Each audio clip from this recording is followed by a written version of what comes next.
ሰላም ጤና ይስጥልን ተመልካቾቻችን ከአንከር ሚዲያ ዝግጅት ክፍል ያክብሮት ሰላምታችንን እናቀርባለን። በአብይ አህመድ አገዛዝ በኩል እስከ ሰኔ 30 ቀነ ገደብ የተሰጠውና በአማራ ክልል በተለይም በደቡብ ጎንደርና በጎጃም የተከፈተው ጥቃት የተቀለበሰ እንዳለ ከሰሞኑ በተለያዩ መረጃዎች መገለጹ የሚታወስ ነው። በወቅታዊ ጉዳይ ላይ የአማራ ፋኖ ብሔራዊ ንቅናቄ ቴዎድሮስ እዝ ምክትል የህዝብ ግንኙነት ክፍል ኃላፊ ፋኖ እስቲበል አለሙን መስመር ላይ አግኝቻለሁ። በጣም አመሰግናለሁ ፋኖ እስቲበል። እኔም አመሰግናለሁ መሳይ። በራሳቸው ጊዜ ያው እንደተለመደው ቀነ ገደብ ሰጥተው ጥቃት ለመሰንዘር ሰራዊቱን አሰማርቷል አገዛዙ። እስቲ ምን ላይ ነው ያለው? የሰኔ 30ው ቀነ ገደብ የተቀለበሰ እንዳለ እንሰማለን። እስቲ ወቅታዊ ሁኔታው ምን ይመስላል? እንግዲህ የአብይ አህመድ ሰራዊት በተለይ በየጊዜው እስከ ሰኔ 30 እስከ ሐምሌ 30 እስከ ጥር 30 የሚል እያቀደ በፋኖ ላይ ኦፕሬሽን ሰራለሁ በማለት በርካታ የውጭ መሳሪያዎችን ጭምር በገፍ እየገዛ እየተበደረ ሀገሪቱን በብድር እያስያዘ በህዝብ ላይ ከፍተኛ የሆነ የድሮን የጀት የቡድን መሳሪያዎችን ተጠቅሞ ህዝብን እየጨፈጨፈ ያለበት ሁኔታ ነው ያለው። ዘንድሮም በተመሳሳይ ሁኔታ ከሰኔ 10 እስከ ሐምሌ 10 ድረስ ፋኖን አጠፋለሁ በሚል እቅድ አቅዶ በርካታ ቦታዎች ላይ መንቀሳቀስ ጀምሮ ነበር። ነገር ግን እቅዱን በማክሸፍና በመቀልበስ በመልሶ ማጥቃት ጠላትን እየደመሰስን በርካታ ቦታዎች ላይ ቅስሙን እንዲሰበር ያሰበው ነገር ደግሞ እንዳይሳካ በማድረግ ይዞት የመጣውን ሎጂስቲክ ሙሉ በሙሉ በመረከብ ህዝባችን ጋር በመሆን ታምር እየሰራን ያለንበት ሁኔታ ነው ያለው። እንደውም በዚህ ውጊያ ውስጥ በተለይ ደጋዳሞት ላይ በተደረገ ውጊያ እንዲሁም ደግሞ ሞጣ ሙገር አካባቢ፣ ሙገር ማለት ሞጣ ከተማው ስር ማለት ነው፣ ትርቅ ቦታ ላይ ናት ከሞጣ ከተማ። እዚህ ቦታ ላይ በርካታ የሆነ የጠላት ሰራዊትን በመደምሰስ ጠላትን ባዶ እጁን እንዲቀር ያቀደው ደግሞ ሙሉ በሙሉ እንዲከሽፍ ያደረግንበት ሁኔታ ነው ያለው። በተለይ ደጋዳሞት ላይ በተደረገ ውጊያ ሙሉ አንድ ክፍለ ጦር ሰራዊት በመደምሰስ የጠላትን አመራሮች ከኮሎኔሎች ጀምሮ እስከ ሻለቃ እስከ መቶ መሪዎች ድረስ ያለውን በመደምሰስ በመበተን የሕክምና ቡድኑን አጠቃላይ አዋጊ ሰራዊቱን የመኮንን የመስመራዊ መኮንን አዋጊዎች በሙሉ በመደምሰስ ሙሉ ክፍለ ጦሯ እንድትደመሰስ በማድረግና መሳሪያውን በመረከብ ያቀደውን እቅድ ሙሉ በሙሉ ማክሸፍ የተቻለበት ሁኔታ ነው ያለው። በተመሳሳይ ቋሪት ከተማን በመግባት ሙሉ ከተማውን ተቆጣጥረን ጠላት ይዞ የነበረውን ከተማ እኛ በመቆጣጠር የሚኒሻና የአድማ ብተና ሰራዊቱን በመደምሰስ ከተማውን የተቆጣጠርንበት ሁኔታ አለ። እንግዲህ ሞጣ ከተማም ላይ የተደረገው ውጊያ ምንድነው? 2 ሻለቃ የሚያክል በተኛበት የሳይንስን የተከተለ ውጊያ በማድረግ ነው እንግዲህ ዛሬ ውጊያ እየከፈት ነው። እንደተኙ ነው የተያዙት። ሙሉ 2 ሻለቃ በመደምሰስ ከሻለቃዎች 9 ሰው ብቻ እንደተረፈ ሌላው መሳሪያውን ጭምር በመረከብ ታምር መስራት የተቻለበት ሁኔታ ነው ያለው። እንግዲህ ጠላትም የሚይዘው የሚጨብጠው አጥቶ በፕሮፓጋንዳ ላይ ብቻ ነው እንግዲህ ተንጠልጥሎ ያለው። በመሸነፉ ጠላትን በመበተኑ መሐመድ ተሰማ ሳይቀር ቀጠናው ድረስ በመምጣት በከፍተኛ የእግረኛ ሰራዊትና ጀት ጭምር በመጠቀም ቀጠናው ድረስ ገብቶ ነበረ። ብራዳማ የሚባል ቀጠና ላይ እዛ ቀጠና በጀት ታግዞ ገብቶ ሰራዊቱን ለመሰብሰብ ሞክሯል። የተበተነውን ሰራዊት ከመደምሰስ የተረፉ ጥቂት ሰራዊቶችን ሰብስቦ በርካታ ኮማንዶ በጀት ጭምር ታግዞ መጥቶ ለመሰብሰብ ሞክሯል። ይሄም ሆኖ አልተሳካለት ብሎ እየተበተነ ያለበት ሁኔታ ነው ያለው። መሳይ ፋኖ አርበኛ እስቲበል እንግዲህ ይሄ የሰኔ 30ው ቀነ ገደብ እነሱ አቅደው ዋና ተልእኮም የፋኖን ኃይል በማዳከም ከህወሓት ጋር ለሚያደርጉት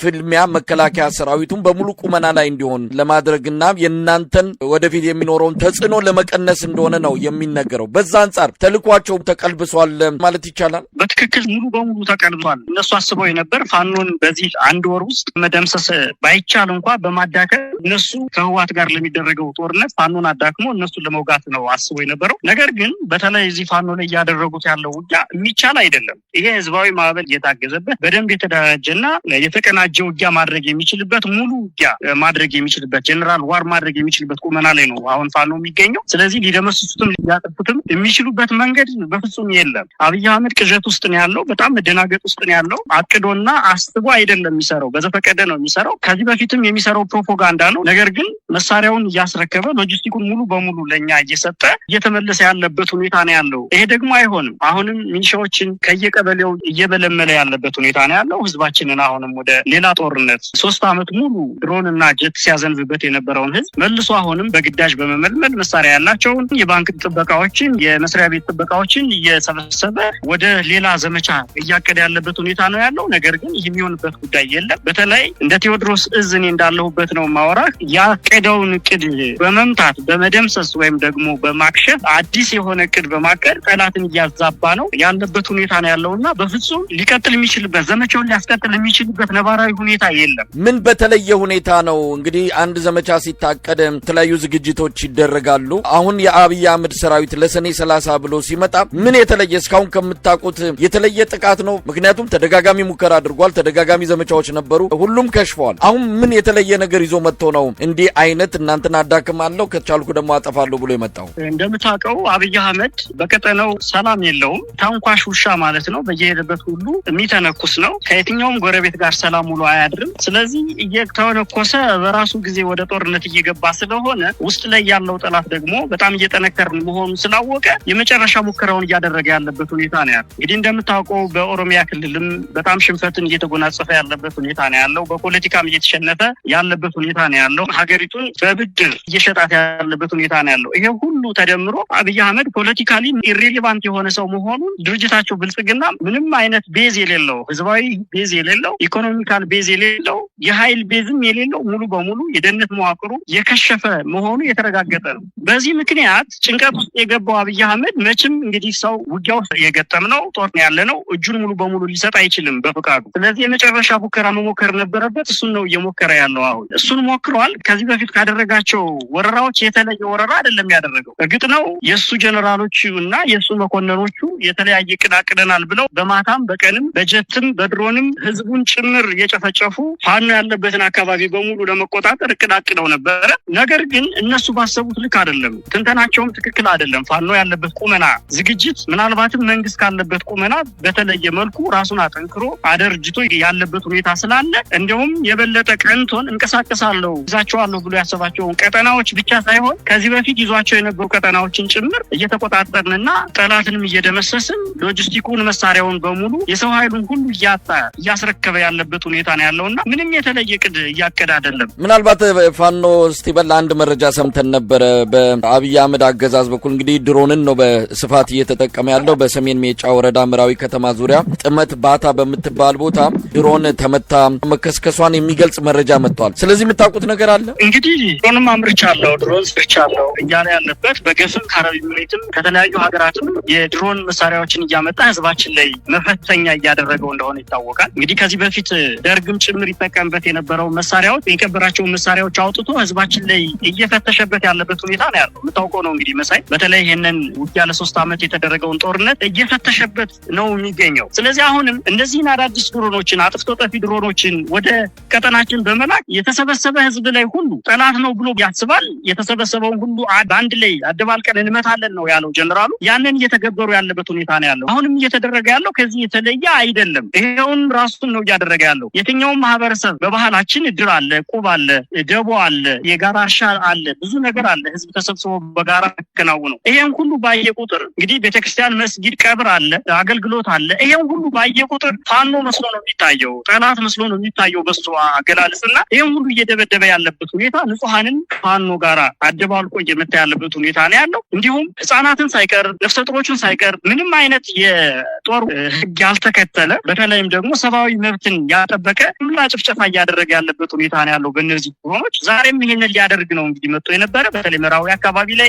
ይሄንን ሊያደርግ በመጣበት እንግዲህ ድሮኗ በዚህ መልኩ ስታለች ማለት ነው፣ ተከስክሳለች። አሁንም ወደፊትም ይሄ ከህዝብ ጋር የተጣላ ምንም ህዝባዊ መሰረት የሌለው አማራ ሙሉ በሙሉ ለማጥፋት ነው በነገራችን እየሰራ ያለው። አጋጣሚውን ሁሉ ተጠቅሞ ፋኖ በሌለበት ሁሉ ፋኖ እንዳለ አለ ብሎ በማሰብ ህዝብን እየጨፈጨፈ ያለበት ሁኔታ ነው ያለው። እንግዲህ ለማድረግ ነው ዛሬም ምዕራዊ ላይ ድሮን ልኮ ህዝብ ለመጨፍጨፍ የመጣች ድሮን እንግዲህ በዚህ መልኩ ራሷን ከስክሳ የተገኘችው ማለት ነው። ተመታ ነው ወይስ በእናንተ ኃይል ጥቃት ደርሶባት ነው ወይስ በቴክኒክ በምን ምክንያት ነው የወደቀችው?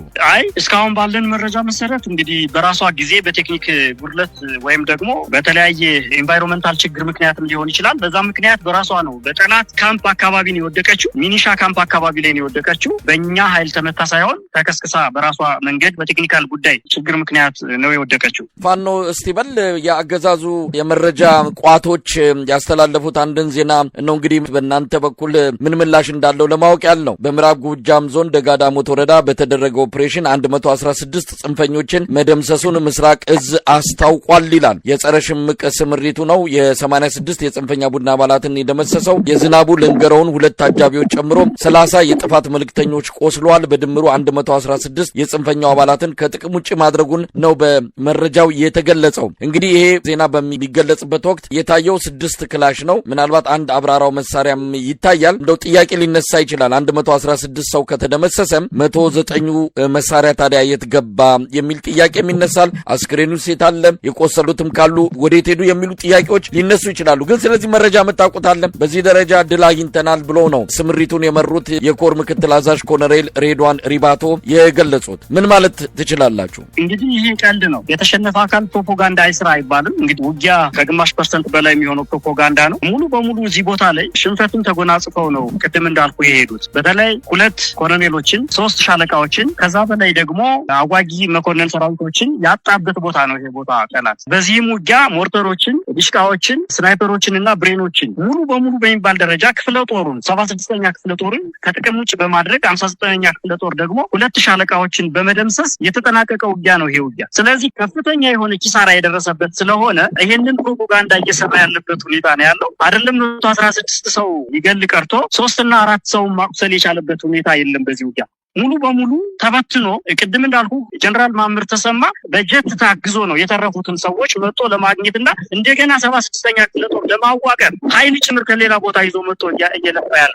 ስለዚህ ፍጹም የሆነ ውሸት፣ ፍጹም የሆነ ፕሮፓጋንዳ ነው እየሰራ ያለው የመከላከያ ሰራዊት። ከዚህ የተለየ አይደለም እየተሰራ ያለው እና የጋዳሞት ላይ ሙሉ በሙሉ ሽንፈቱን ያየበት፣ በርካታ ሰራዊቱን ያጣበት፣ በርካታ ሎጂስቲክና የቡድን መሳሪያዎችን የተረከብንበት ስለሆነ እጅግ በጣም መከላከያ የተጎዳበት እና ያንን ጉዳቱን ለመሸፈን ደግሞ ይሄን ፕሮፓጋንዳ እየሰራ ያለበት ሁኔታ ነው ያለው። እዚህ ላይ ማረጋገጥ እንደሚቻለው አንተም እንዳልከው ይሄን ሁሉ ሰው ከደመሰሰ እኛ እኮ የኮሎኔሉን ሬሳ ይዘናል እኮ። አስከሬኑ እኛ ጋር ነው የነበረው። የሻለቃዎችን የተደመሰሱ ሻለቃዎች ሬሳ እኛ ጋር ነው ያለው። መሳሪያዎች የተማረኩ ዲሽቃዎችና ስናይፐሮች እጃችን ላይ ነው ያሉት። ማሳየት የምንችለው ነው። እሱ ግን እንዳልከው 6 መሳሪያ ይዞ ነው 116 ሰው ደመሰስኩ የሚልህ። የሻለቃ ዝናቡንም አጃቢዎች አቁስያለሁ የሚሉ በዚህ ልክ ፕሮፓጋንዳ የሚሰራው ምቱ ከፍተኛ ስለሆነ በጣም ስለተመታ 76ኛ ክፍለ ጦር የጠላት ክፍለ ጦር ሙሉ በሙሉ ስለተደመሰሰች የጥቂት እግረኛ ሰራዊቶች ብቻ አምልጠው ሲቀሩ አመራሩን፣ የሕክምና ቡድኑን፣ የቡድን መሳሪያዎችን፣ የነፍስ ወከፍ መሳሪያዎችን በሙሉ የተረከብንበት ስለነበር ይሄንን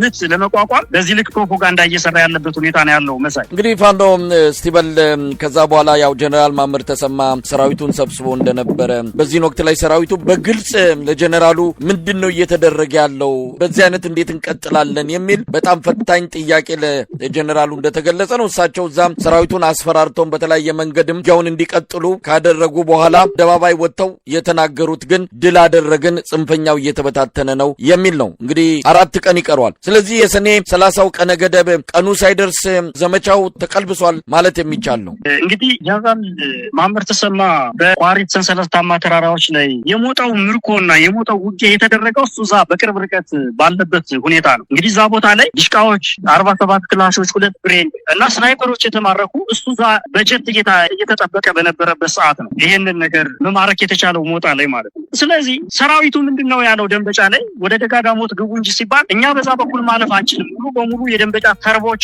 ዘግተውታል፣ እዛ ህዱን ከሆነ እርስ በርሳችን እንታቆሳለን እያሉ ነው። በተመሳሳይም ደግሞ እንግዲህ ብራዳባ ተራራ የምትባላለች በቋሪት ወረዳ ውስጥ የምትገኝ ተራራ ነች። እሱ ጋር ሰብስቦት የነበረው ጦር ምንድነው እያለው የነበረ ጀነራል ማምር ተሰማ በፍጹም ልንዋጋ አንችልም፣ ሰልችቶናል፣ መዋጋት አንችልም፣ አቅማችን አይደለም፣ ፋኖ በዚህ ተደራጅቷል፣ እናንተ የምትሉት ሽፍታ ናቸው፣ ሂዱና 3-4 ነው ያዙ ብላችሁ የምትልኩን፣ እነሱ ግን በቡድን መሳሪያ በአደረጃጀትም ጠንክረው ሙሉ በሙሉ ደምስሰውናልና ሁለተኛ ልንዋጋ አንችልም የሚል ሰራዊቱ አምጾበት እስከዛሬ ድረስ ምንም አይነት ስምሪት ያልሰጠበት ሁኔታ ነው ያለው። ጀነራል ማምር ተሰማ ከገባ ጀምሮ በዚህ ልክ ነው እንግዲህ ሰራዊቱ እየሞገተ ያለው። ሙሉ በሙሉ ሰራዊቱ ተሰላችቶ መዋጋትን እንዲህ ያለ በግዴታም ጭምር ስለሆነ እየሰለጠነ ያለው። በተለይ አድማ ብተናው መከላከያው ከተለያየ የመስሪያ ቤቶች ከመዝናኛ ቦታዎች ነው እንግዲህ እየታፈሰ መጥቶ ወደ ውጊያ ግባ የተባለው። አብዛኛው የአማራ ወጣት ደግሞ መሳሪያ ይዞ ለመመለስ ነው እየገባ የነበረው። ስለዚህ ይህን ድል ሲያገኝ ለምሳሌ በዛሬው ዕለት 5 አድማ ብተናዎች ናቸው ቀጥታ 44ኛ ክፍለ ጦርን የተቀላቀሉት። ልክ እንዲህ የሆነ እየከዳ